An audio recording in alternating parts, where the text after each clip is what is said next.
Avant que cette vidéo ne commence, je tenais à préciser que cette vidéo a été assez difficile à faire monétiser. J'ai dû couper et flouter quelques passages pour que cette vidéo respecte les règles de YouTube.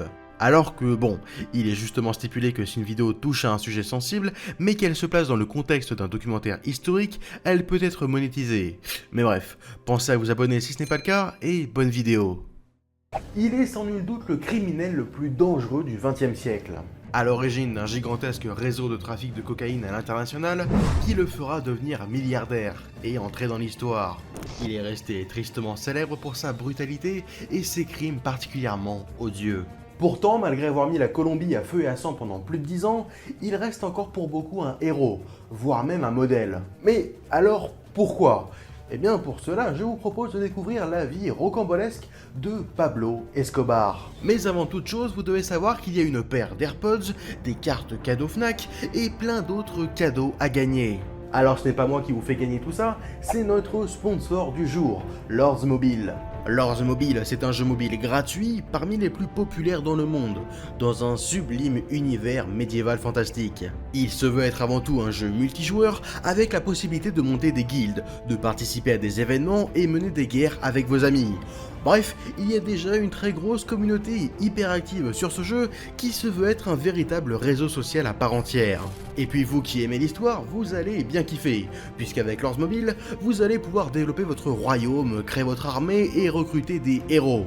Vous pouvez évidemment vous attaquer à vos voisins, cramer leur château, ou bien les capturer pour demander une rançon. Ou les exécuter sans aucun remords, ça marche aussi. Pour découvrir tout ça, je vous laisse aller en description. Si vous téléchargez le jeu grâce à mon lien, vous obtiendrez directement 350 € de récompense dans le jeu. Et puis vous trouverez également sur la page pour vous procurer Lords Mobile une roue de la fortune à faire tourner pour tenter de gagner des récompenses supplémentaires, des cartes cadeaux Fnac de 30, 50 ou 100 € ou bien même une paire d'AirPods. Voilà, merci à Lords Mobile de soutenir la chaîne, maintenant la vidéo peut commencer.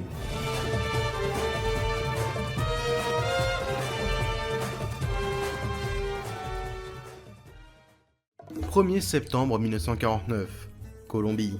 Alors que le pays est déchiré par une guerre civile, c'est dans le petit village de Rinegro que naît Pablo Emilio Escobar Gaviria. C'est dans un climat de violence que va grandir le jeune Pablo, alors que la Colombie traverse la violencia, une sanglante guerre civile opposant le parti conservateur au parti libéral, soutenu par le parti communiste colombien, qui durera jusqu'à la fin des années 50. Malgré ça, il a accès très tôt à l'instruction, car sa mère, Hermilda, est institutrice. Ce qui n'empêche pas Pablo de se livrer très jeune à des actes pas franchement légaux. À 16 ans, il laisse tomber les études. Fasciné par des figures comme Fidel Castro, qui vient de mener sa révolution à Cuba, Escobar aime défier l'autorité. Il passe ses journées à consommer de la marijuana en rêvant de devenir un jour millionnaire. Il promet même à ses amis, si je n'ai pas réuni 1 million de pesos avant mes 25 ans, je me tire une balle dans la tête. Sa famille ne roule pas sur l'or, et la famille pour Pablo ça a toujours été le plus important. Alors il va se débrouiller un peu comme il peut pour ramener un peu d'argent. Il décide de quitter son village natal et de partir plus au nord, à Medellín, la seconde ville du pays où il commet ses premiers vols.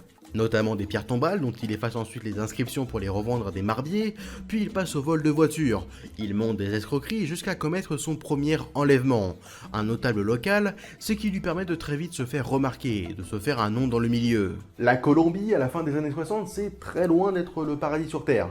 La récente guerre civile a laissé place à un pays gangréné par la criminalité. Parmi ces criminels, il y en a un qui fait beaucoup parler de lui, Alfredo Gómez López, qui a fait fortune avec la contrebande de cigarettes.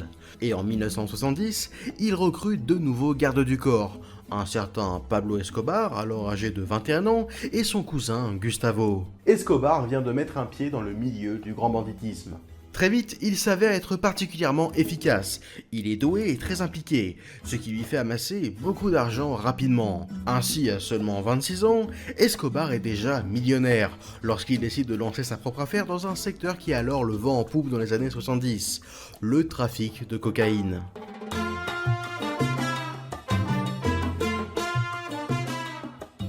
Escobar est désormais l'un des criminels les plus redoutés de Medellín, mais il souhaite s'étendre. C'est justement l'essor de la cocaïne, une drogue extraite de la feuille de coca qui pousse en abondance en Colombie, qui se répand partout dans le monde, mais surtout aux États-Unis, où elle y est très populaire. C'est ce qui va permettre à Pablo Escobar d'ériger son empire. Mais les débuts sont compliqués. Assez rapidement, des trafiquants qui travaillent pour lui sont arrêtés, et Pablo tente de soudoyer les juges pour qu'ils soient libérés.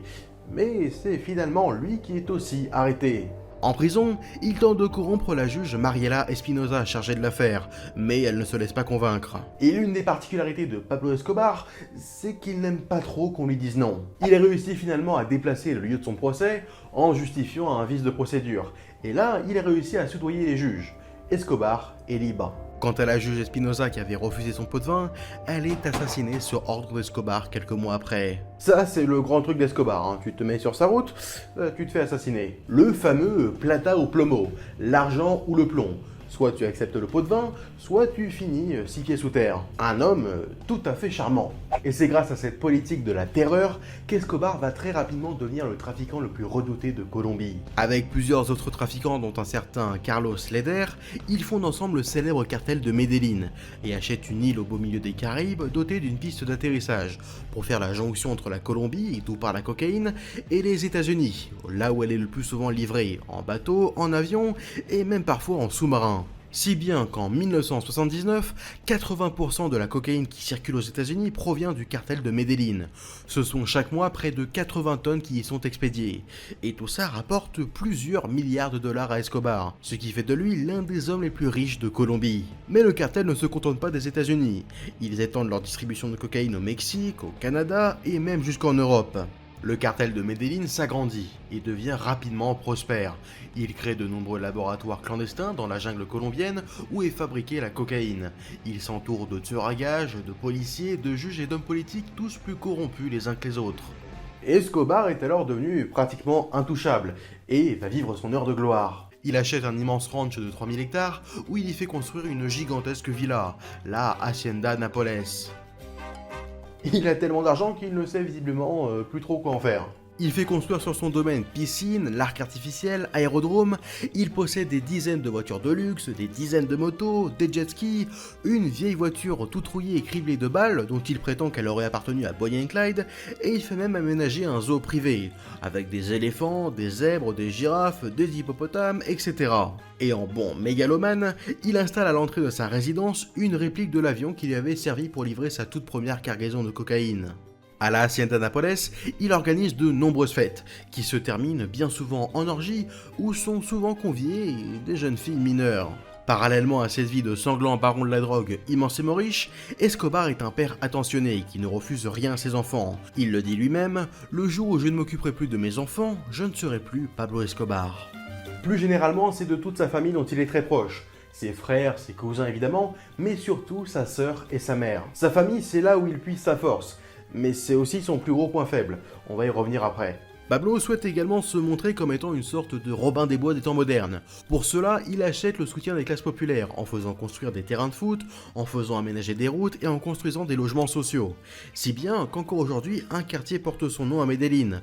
Bref, il se substitue au rôle de l'État pour se faire passer pour le sauveur. Mais bien évidemment que cet âge d'or ne va pas durer éternellement. Et oui, il a beau avoir la justice et les hommes politiques à ses pieds, il cause du tort à beaucoup de monde. Notamment quelqu'un qu'il ne faut d'ordinaire pas trop énerver, les États-Unis.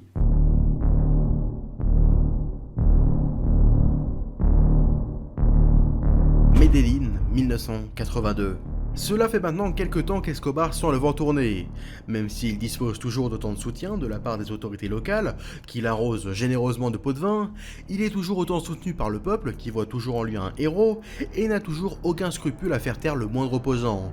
Juge, homme politique ou encore journaliste qui oserait s'opposer à lui. Mais voilà, tout en haut, le gouvernement souhaite se débarrasser de lui.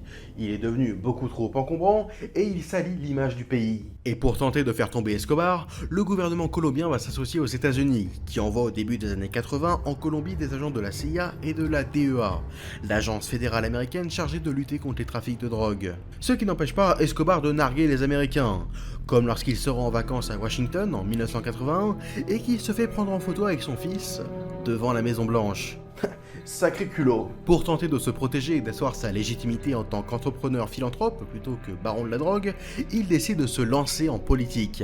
Il rejoint le Parti libéral et en 1982, il réussit à se faire élire délégué suppléant à la Chambre des représentants. Et il va pendant son mandat investir des millions dans les bidonvilles, dans l'accès gratuit aux soins ou bien en renforçant l'accès à l'eau et à l'électricité, afin de s'assurer le soutien populaire durement touché par la pauvreté. Vous comprenez donc pourquoi il était autant apprécié par une partie de la population. Mais en parallèle, de nombreux dossiers ressortent et font le lien entre Escobar et de nombreux meurtres commis par le cartel de Medellín. Pourtant, il envisage pendant un temps de se présenter au présidentiel, mais à cause des liens qu'il entretient avec le cartel, il est expulsé de la Chambre des représentants en 1984. L'un de ses plus farouches opposants, qui a grandement participé à son expulsion, est le ministre de la Justice Rodrigo Lara Bonilla, qui lutte contre les cartels qui pullulent en Colombie. 3 mois après l'éviction d'Escobar, Rodrigo Lara Bonilla, alors qu'il est en route pour l'aéroport de Bogota, est abattu par des tueurs à gages. Sa mort marque un tournant dans la lutte contre Escobar, car là c'est directement un membre du gouvernement qui est visé. Et il doit faire face à de nouveaux ennuis avec les États-Unis, qui demandent l'extradition des grands barons de la drogue colombiens, dont Escobar, qui voit sa tête mise à prix à 6 millions de dollars. En représailles, plusieurs cartels vont financer une milice qui s'attaque au palais de justice de Bogota, une prise d'otage qui dure du 6 au 9 novembre 1985, et qui se conclut par un assaut brutal de l'armée. Sur les 350 otages, près de 100 sont tués, dont 11 des 25 juges de la Cour suprême. Bon, en fait, c'était tellement le bordel qu'on s'est rendu compte après coup que la plupart des otages qui avaient été tués étaient en fait tombés sous les balles des militaires colombiens.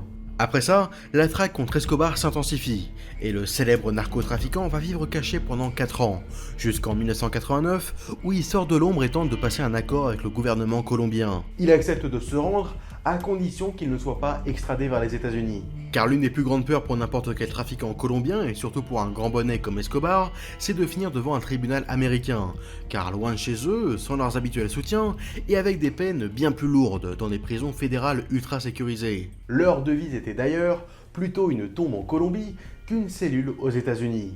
Mais la demande d'Escobar est refusée. Et je vous ai déjà dit qu'il n'aimait pas trop qu'on lui dise non ? En représailles, le candidat à la présidentielle Luis Carlos Galán est assassiné par des hommes d'Escobar en plein meeting. Ce n'est clairement pas le premier assassinat qu'il commandite, mais là, c'est différent. Galán était le grand favori de l'élection. Opposé au trafic de drogue, il était très apprécié par la population, y compris par les plus pauvres, qui voyaient en cet homme celui qui allait les délivrer du mal causé par les cartels. Son assassinat va grandement impacter la popularité d'Escobar. Mais c'est surtout son prochain crime qui sera celui de trop. Le 27 novembre 1989, le successeur à la présidentielle de Galán, Cesare Gaviria, doit prendre le vol Avianca 203 au départ de Bogota. Un avion civil avec plein de passagers à bord. Escobar fait placer une bombe dans l'avion qui explose en plein vol. 110 personnes sont tuées. Aucun survivant. Mais Gaviria n'était pas à bord, et il sera élu quelque temps après président de la Colombie. Et là, l'opinion publique commence à se rendre compte que Escobar, c'est surtout un grand malade. Se sentant acculé, Escobar va alors faire régner la terreur en Colombie. Le gouvernement et son cartel se déclarent mutuellement la guerre, et une vague d'attentats secoue le pays.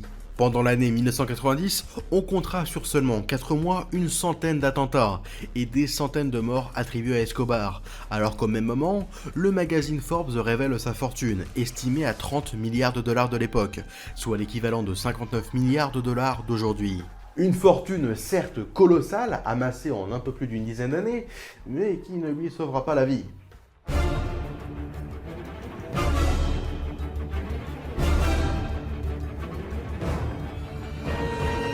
1990 marque le début de la fin pour Escobar. Nombreux sont ceux au sein de son cartel qui lui tournent le dos, jugeant ses méthodes trop violentes, même pour un baron de la drogue. Les Américains, les autorités colombiennes et même des mercenaires qui viennent parfois jusque d'Israël arrivent en Colombie pour tenter de faire tomber celui qui est désormais le criminel le plus célèbre au monde. Pour tenter de mettre fin à cette traque, Escobar va faire kidnapper des enfants et des proches de personnalités influentes en Colombie. Il promet de les libérer si son extradition vers les États-Unis est reconnue illégale.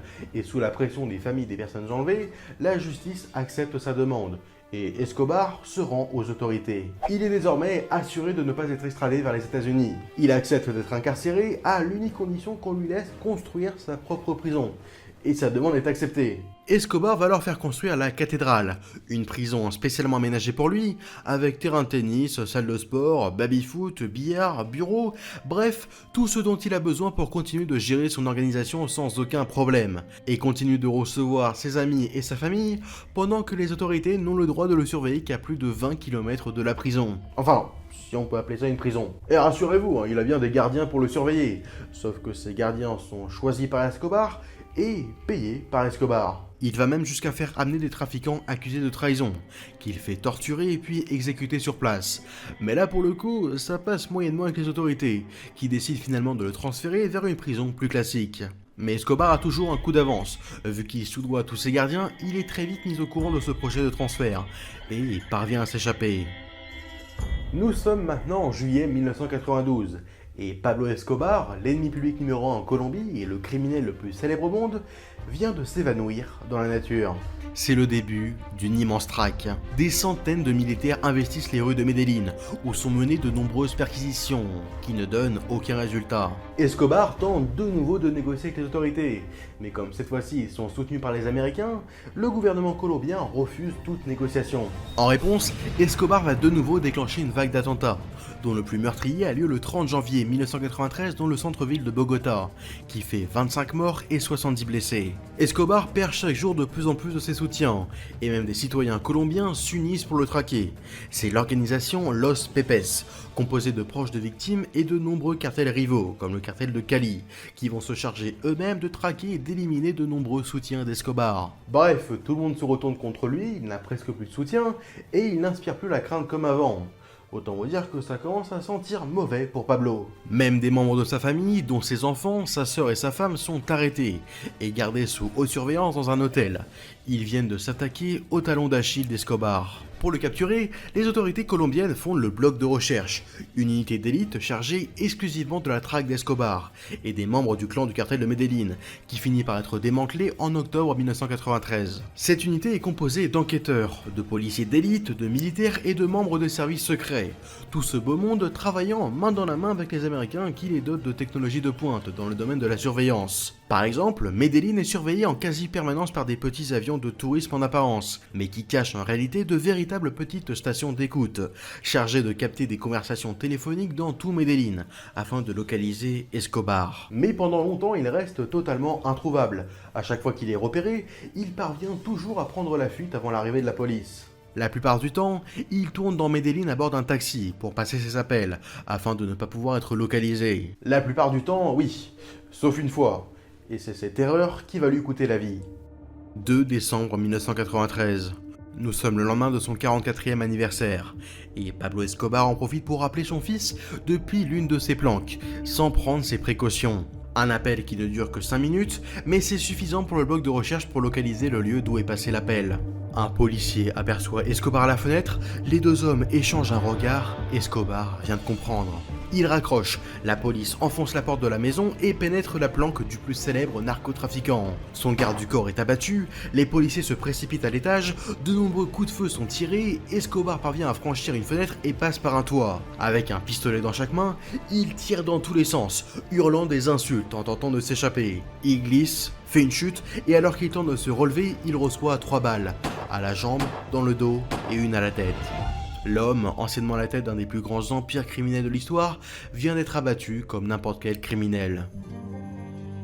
Le lendemain, ces funérailles attirent des milliers de Colombiens, venus célébrer la mort de celui à l'origine de tellement de malheurs dans le pays, ou bien pour pleurer celui qui s'était soucié du petit peuple. Son héritage reste aujourd'hui toujours mal connu. Et il arrive qu'encore aujourd'hui, certains tombent par hasard sur l'un de ces nombreux barils remplis de billets enterrés un peu partout en Colombie. La plupart de ses complices sont maintenant morts, en prison ou même parfois en liberté, comme les membres de sa famille qui ont de pire refait leur vie, malgré leur implication dans l'organisation d'Escobar.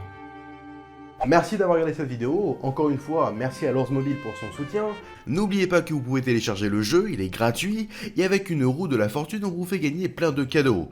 Et puis si vous utilisez mon lien, vous obtiendrez 350 € de récompense dans le jeu. De mon côté, la campagne KissKissBankBank est toujours en cours, vous avez le lien en description. N'oubliez pas de liker, de commenter, de partager, de vous abonner. Vous pouvez me suivre sur Twitter, Instagram et c'est nouveau sur Twitch. Et moi je vous donne rendez-vous pour de prochains épisodes.